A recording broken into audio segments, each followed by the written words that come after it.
Hello, Yokozuna Rivalry is in the air as we recap a spectacular September Basho. Sotro! Roll the salt, get in the ring. Welcome to the Dohyo.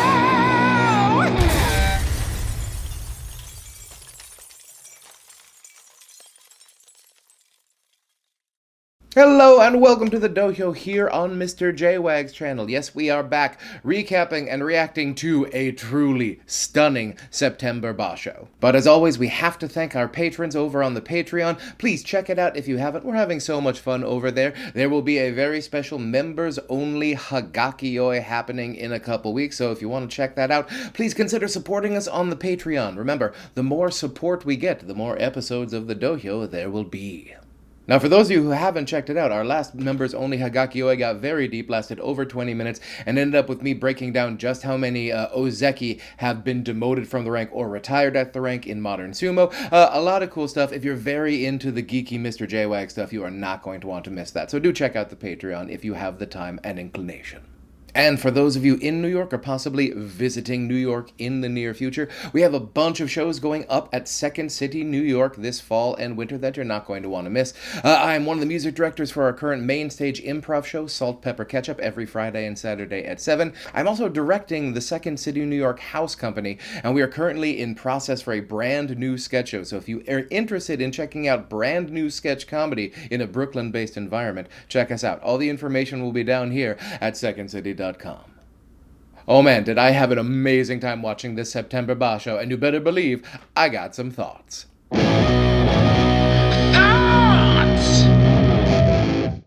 Yokozuna Onosato wins his 5th Yusho with a 13-2 record, as I predicted exactly. Mic drop. Don't drop a mic. Actually, that's really bad for the microphone. But I called this one. I don't normally call the Yusho pick, so I am going to celebrate this one. So, of course, this is a very, very exciting development. I mean, a 5th Yusho is already an excellent benchmark, but let's take just 1 second to look back just over the past 2 years of Onosato's career to see what he has accomplished. So, Onosato has 15 career Basho in sumo, and of those 15 Basho, 5 of them are Makuuchi Yusho for a 33.3% Makuuchi Yusho rate. All of those 5 Yusho have come in the last 9 tournaments, so currently Onosato has won more than half of the last year and a half of Makuuchi Sumo. If we just look back at earlier this year, Onosato has now won 3 of the last 4 tournaments. And although Onosato did lose to Hoshodyu, as predicted, Onosato did bounce back during the playoff to defeat Hoshodyu for only the 2nd time in his career. And let us not forget, this is Onosato's first Yusho at the rank of Yokozuna, one of probably many, many to come. I mean, I really don't have that much to add about Onosato. I mean, if you saw the tournament, you saw how absolutely dominating he was, with the exception of losing to Hoshodyu, who he now has a 2-7 record against, and Hakuoho, who he now has a 1-2 record against. The only other Makuuchi wrestler who Onosato has a losing record against is Roga with an 0-1. So right now Onosato's looking very, very good, not only for the present, but for the future. He's still very young, he still looks very, very healthy, and it looks like he is coming to his own as with an understanding of his body and his style of sumo, which we are going to talk about more in a bit. And speaking of Yokozuna Hoshodyu, let's drop it. JWags was wrong. Yeah, I was not expecting Hoshodyu to have a dominant September. He was coming off of a Kyujo. I was expecting him to sort of use September to sort of ease his way back into contention for a possible Yusho run in November. Nah, Hoshodyu's like, let's do it this time, and had one of the best tournaments, if not the best tournament, I have ever seen him wrestle. I mean, every sumo wrestler at some level is dealing with nagging issues of injury, but I could not see anything that would seem to be hampering Hoshodyu in this tournament. And for the very first time, according to my research, Hoshodyu got through an entire 15-day tournament without once losing to a Maegashira. First time ever. Now, if this is indeed a jump forward in Hoshodyu sumo, and that we can no longer count on him giving up multiple kinboshi, I'd say this officially would count as like a leap in his sumo. If we look back at Hoshodyu's last year, it has in fact been a very strong year of sumo. He's had 2 tournaments with a 13-2, 2 tournaments with a 12-3, and 2 2 tournaments that were Kyujo. So it seems when he is healthy, he is in fact wrestling Yokozuna level sumo. Now, we had several wrestlers this tournament in the midst of Ozeki runs, and we kind of got bad news for all of them recently. Now, both Sekiwake, Wakataka Kage, and Kirishima could have claimed an Ozeki promotion with a dominant September, but alas, that was not in the cards, as both of them ended up with a 6-9 losing record. So it's not even like they just fell short. It's like now they have to restart the Ozeki run. Both of them are going to drop down into the Joy. I'm guessing somewhere around Maegashira 2 for the both of them. But they are going to have to start all over again with completely new Ozeki runs that would end at the earliest after the March Basho next year. Now, I was super optimistic about getting at least one new Ozeki by the end of the year, but it does not look like it is going to happen. Wakataka Kage especially only needed 10 or 11 wins this tournament. Very, very disappointing. I know both he and Kirishima have dealt with long-term injury issues. Wakataka Kage is 30, about to turn 31 in December, and Kirishima is 29. This feels like they're both sort of past their peak. So yeah, I am a little worried about their long-term future, but I do expect them to hang out in the Joy Sanyaku region for the near future. Hopefully bouncing back very strong for both of them in November. Aonishiki had a great September, finishing with his 4th consecutive 11-4 record in Makuuchi. He got his 2nd consecutive technique prize and an almost assured promotion to Sekiwake for November. Now, a lot of us were thinking that this was going to lead to a possible Ozeki promotion after November, but checking out this recent article from Nikkan Sports, there might be some doubt being cast upon those predictions. Now, according to this article, the head of the judging department, Takadagawa, has said that the Ozeki run for Aonishiki has just, in fact, started this September. So this is going to count as Basho 1. The Maegashira 1, 11-4, even though he did face a full Sanyaku and got a Kinboshi versus Onosato, apparently that does not yet count as part of the Ozeki run. But why, though? Now, as longtime viewers know, we have explored Ozeki promotions deeply on this channel. In fact, going through every single Ozeki promotion since the beginning of modern sumo in 1958, and also running a parallel dataset after 1987, which is when Konishiki, the first non-Japanese Ozeki, was promoted, and Futahaguro, the only Yokozuna without a Yusho, ended up getting forcibly retired. In fact, I've been seeing this little slide around Reddit, so first of all, thank you all who've been spreading the love of the Dohyo on Reddit, and most of all, thank you for linking to the original episode. Very, very heartwarming, and drove a little bit of traffic to the site. Thank you very much. But yeah, looking at these rules, which I spent a lot of time going through, it seems that Aonishiki should absolutely be looking at a possible promotion after November. So clearly what I needed in this moment was someone who knows a bit more about sumo than I do, and to be fair, there are a lot of those people in the world. So I reached out to Japan Times columnist and NHK sumo analyst John Gunning with some questions about this article. And he was kind enough to take time out of his schedule to answer. My big questions were, number one, does Takadagawa have any actual sort of say in the Ozeki promotion process, or is this just like a strong opinion from a sumo elder that has been put into the world? And I also wanted to know what the reasons for not counting the very strong July Basho from Aonishiki in terms of his Ozeki run. Especially because we've had multiple Ozeki runs start at the Maegashira ranks, most recently Tochinoshin and Terunofuji. Though I will note that both Tochinoshin and Terunofuji won Yusho during those specific Ozeki runs. Mr. Gunning answered back with, as the head of the judging department, he has a lot of say in such things. With Aonishiki being so young and having so few Basho and Makuuchi compared to Terunofuji or Tochinoshin, there's obviously going to be a lot more caution. Anyone can have hot runs for short periods, but you want to be sure potential Ozeki have the ability to perform once promoted. That may make them more circumspect, but I think it's just a matter of time before he gets there. Now, I know there are certain parts of the sumo web where people will be saying, well, of course they're going to make it hard for Aonishiki. He's not Japanese. But if you look at the two people we just mentioned starting Ozeki runs for Maegashira, Tochinoshin and Terunofuji, neither of them were Japanese either. And actually, since I've gone through every single Ozeki promotion in modern sumo, I have not found any statistical evidence of a pro-Japanese bias. So take that how you will.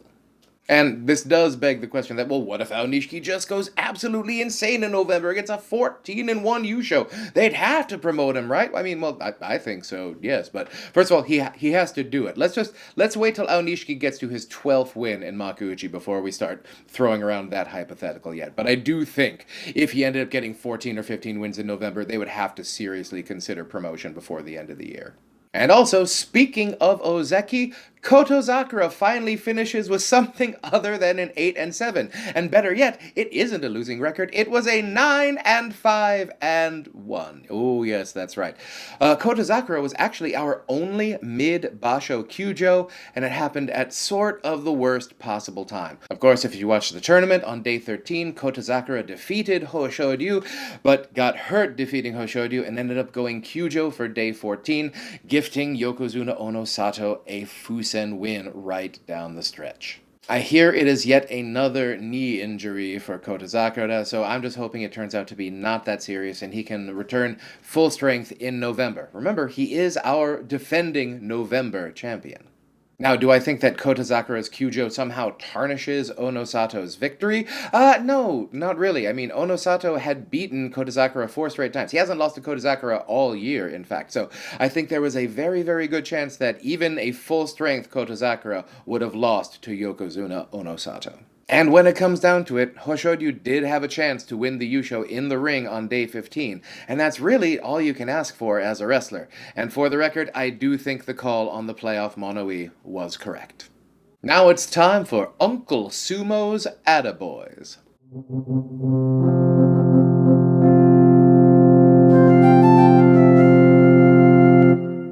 Uncle Sumo's Attaboys is a recurring segment where we look at some of the wrestlers who maybe didn't get all the headlines and the press, and we give them a little extra attaboy for a job well done.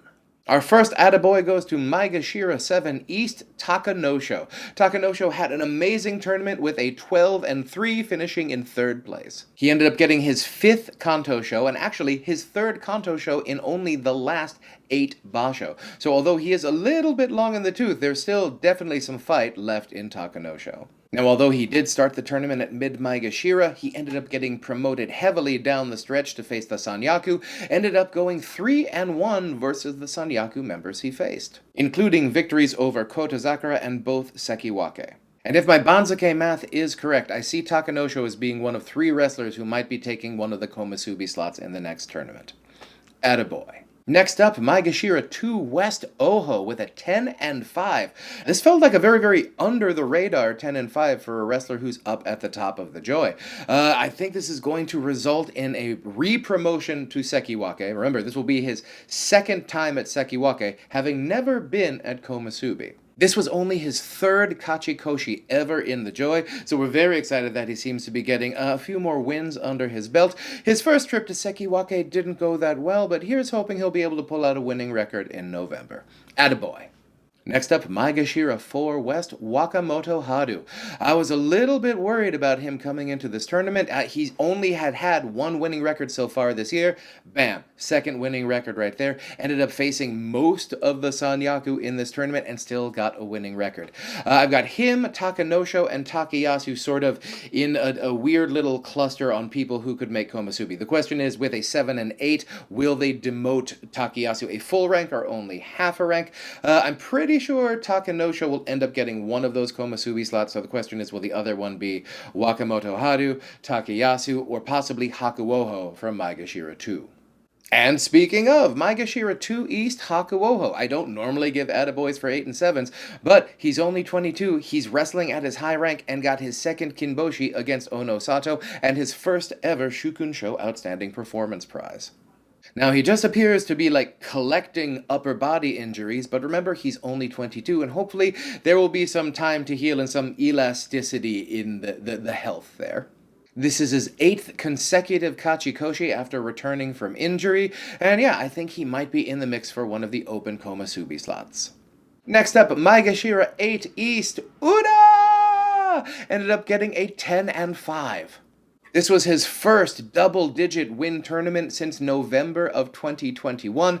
Ura, of course, got hurt in the July tournament. It is just so good to see him bouncing back so strong. He's probably going to be up in the Joy next tournament and will probably not do as well, but I'm happy about this one. Attaboy! Maegashira 11 East Shodai ended up getting a 10-5. I mean, I honestly thought there wasn't going to be, any double-digit win records from Low Maegashira, but I was wrong. There ended up being 2, and one of them was Shodai. Shodai, of course, former champion and former Ozeki, got his first double-digit win tournament since last September, and although he faded a bit down the stretch when promoted to face tougher opponents, it was nice to see a relatively in-form Shodai again. Attaboy. And our other low Maegashira who ended up surprising me, Maegashira 18 East, the last man on the Banzuke, Shishi. Now, he is 28, so I'm not expecting like a huge leap in sumo from here on out. I think Shishi's true talent level is about where it's going to be, but this was his very first double-digit win tournament in Makuuchi, and that deserves an attaboy. Moving on down the Banzuke a little bit, Juryo 11 West Asahakuryu. Oh, now he has had a fascinating career. In July, he ended up winning the Makushita Yusho, and now in his very first tournament in the paid ranks, ended up winning the Juryo Yusho, and I think will come very close to a possible promotion. Now, while this is only his third year in professional sumo, he did get a very late start, so he's already 26. So while I do expect him to keep moving upwards on the Banzuke, there may be a limit to his ultimate ceiling on there, as he's already a little bit old for a Juryo debutante. Let's not forget Makushita 31 East Enho, who ended up getting a 5-2, which hopefully will launch him up into the top 15 of Makushita for November. Now, the important thing about this is, if Enho can make it up to Juryo for just one more tournament, he will be eligible for Elder Stock, being his 30th Basho in the paid sumo ranks. So we're hoping for good health from Enho. Come back to us, come back to the paid ranks, my dear sweet Lotus Prince. Attaboy. And now it's time for the recurring segment, Worried, where we look at a few wrestlers who didn't necessarily have the best tournament, and we discuss whether or not we are worried about their future prospects. First up, I am worried about Maegashira 12 East Takeru Fuji. Yeah, we were really hoping at the beginning of the year that this was going to be a bit of a bounce back from Takeru Fuji's last serious injury, but then in July he ended up getting another serious injury, ended up going Kyujo for this entire tournament. It's going to drop him back down to Juryo. Yeah, he was never the healthiest Rikishi to begin with. He carried a lot of injuries with him from his school days and his uni days. Ended up blowing out his ACL back then. I know he's only 26, but in this case, it's not the years I'm worried about. It is, in fact, the miles. So obviously, I'm not optimistic about a second Takeru Fuji Yusho in the near future, but right now, I just want to see if he's healthy enough to stay out of Juryo and hang out in the Maegashira ranks for a bit. Just healthy for maybe a year or two. That'd be nice. I am worried about Maegashira 1 West Abi. Now, Abi is a guy who, love him or hate him, he's been remarkably consistent and spent most of the last few years up in the Sanyaku Joy region. But a 3-12, ooh, that's not going to be it. So there has been words of repeated elbow injuries. Apparently he had surgery before the last tournament, and this is likely going to send him plunging his way down the Banzuke a bit. He has not been ranked below Maegashira 3 since November of 2022, where he was down at Maegashira 9. But of course, the last time he was down at Maegashira 9, he ended up winning the Yusho. So who knows, perhaps this could be an excellent thing for Abi to fall down the Banzuke in November, although I am definitely not expecting an Abi Yusho coming out of this. I am also worried about Maegashira 13 East Meisei. Now, some of us older fans may remember when Meisei was up in the Sanyaku, but he's just spent most of this year down in the low Maegashira ranks. He is 30, which isn't too old, but these injuries clearly are catching up with him. Only 8 total wins in the last 2 tournaments. I'm a little worried. And I'm very worried about Maegashira 16 West Nishikigi, who ended up with a 2-13. Ooh. Now, I'm sure you all remember that Nishikigi was a Komasubi in March of 2024, which wasn't that long ago, but since then, we've had 13 Basho, and he has got double-digit losses in 7 of them. He's 35, he was in Juryo last tournament, and barely escaped Juryo with an 8-7. This is going to be a much, much deeper fall into Juryo, and yeah, I'm a little worried.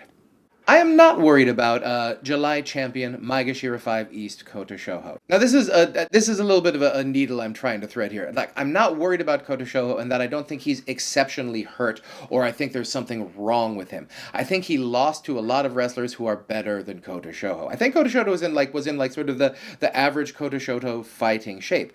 It's just that I think July ended up being sort of a perfect 2 weeks of excellent sumo, especially that second week. So yes, I'm not excited about Kotoshoho getting a 3-12, but I'm not going to expect him to fall down to Juryo anytime soon. I expect to have a decent bounce back from low Maegashira in November, although probably not another Yusho. And in a similar vein, I'm not particularly worried about Maegashira 3 East Atami Fuji, who ended with a 5-10. Now clearly 5-10 is not a great record, but if you look at his opponents, you'll see it's even a little worse than you think. He didn't beat a single person who got a winning record. And his last 3 victories were against Maegashira, who ended with double-digit losses, including Kotoshoho. So why am I not worried? Again, like Kotoshoho, I just don't think Atami Fuji's true talent level is up in the joy. I think he wants to live somewhere between Maegashira 5 and Maegashira 10 at this true talent level. He is still young enough for a jump in his sumo, but the fact that he's carrying a bunch of extra weight right now and he has that chronic hip condition, I'm not worried that he's going to fall down to judo, but I wouldn't be expecting him up in the joy or contending for Yusho anytime soon. I am not worried about Maegashira 6 West Kusano. Now, he did get an 8-7, pulled out that Kachikoshi on the last day, but I think a lot of us were worried in that first week when he started a little rough. So yeah, he was in the Maegashira ranks just below the joy. He didn't face any Sanyaku members and still only ended up with an 8-7. I believe he's going to be up in the joy for next tournament and he'll get his first crack at the top wrestlers. I'm expecting him to hit a little bit more of a ceiling in the next tournament, but I do think he is young enough. He's 24. I think he's young enough he's going to be able to push through that and we'll be able to see him up in the Sanyaku joy regularly starting next year. And I will finish off by saying I'm not that worried about Maegashira 10 West Daisho, another wrestler like Kusano who didn't have the best first week but ended up finishing pretty strong.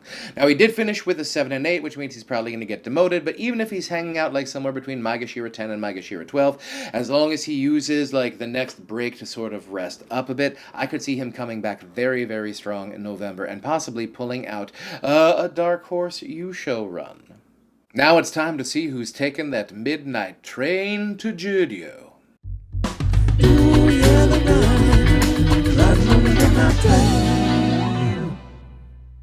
Now, have you checked out the last Quick Strike? We mentioned that this might be a particularly gentle promotion-demotion picture, with as few as 2 going either way, but with the way things shook out, I think we could see as many as 5 promotions and demotions, although I think we're going to end up probably somewhere in the middle. Unfortunately, starting off the demotion picture, it looks like Maegashira 12 East Takeru Fuji, with 0 wins because of the Kyujo we talked about, will definitely be headed down to Judo. Maegashira 16 West Nishikigi with 2 wins, also another deep dive into judo, and I believe that Maegashira 17 West Hitoshi with a 7-8. Now he could only get demoted half of a rank down to Maegashira 18, because I think it's still going to be Maegashira 18 East next tournament, but I think because we have enough promotable records from judo, I think we're going to lose Hitoshi down. And then Maegashira 13 East Meisei with 5 wins, and Maegashira 14 West Asakodyu with 6 wins. I think both of these guys have a plausible demotion case, but right now I'm leaning towards them sort of hanging out at the very, very bottom of the Maegashira ranks. And I say that because we don't have a whole heck of a lot of judo guys really breaking the door down to come on up. The promotion picture starts with Judo 3 West Nishiki Fuji with 11 wins, definite promotion there. Judo 1 West Osho Umi with a 9-6, he'll be coming up next tournament. And Judo 2 West Chiyoshoma ended with a 9-6, so I think that should be more than enough to push him over the Maegashira line. Now we have 2 other judo wrestlers who mathematically I think sort of deserve to be around Maegashira 17, Maegashira 18. Those are Judo 11 West Asahakaryu with 13 wins and the Judo Yusho, and Judo 5 West Fujiseiyun with a 10-5. Now mathematically both of those records look like they could lead to promotion, but I don't think the Meisei Asakodyu demotion case is going to be strong enough for them to do it. I think it'd be plausible for them to do it, but right now I think it is going to be a 3 down, 3 up situation. And yes, it will be 2026 before we see Mita's debut or Asanoyama's triumphant return to the Makauchi ranks.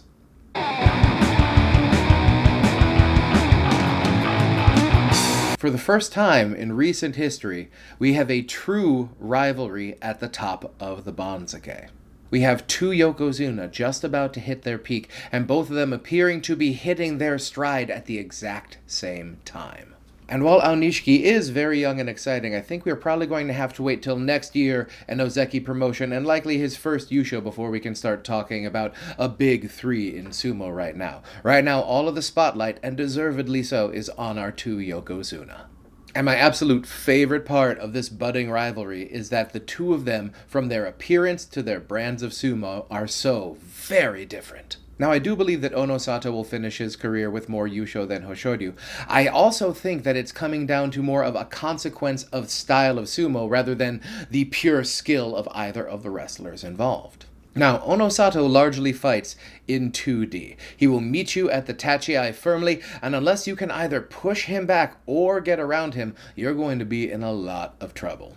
I call it polite bouncer sumo, and I think it makes a lot of sense. He's one of the largest and widest men in Makuuchi. And frankly, in sumo, some days just being huge will be enough to get you the win. I mean, even if you're fighting off a nagging injury, that nagging injury isn't going to make you less wide, yes?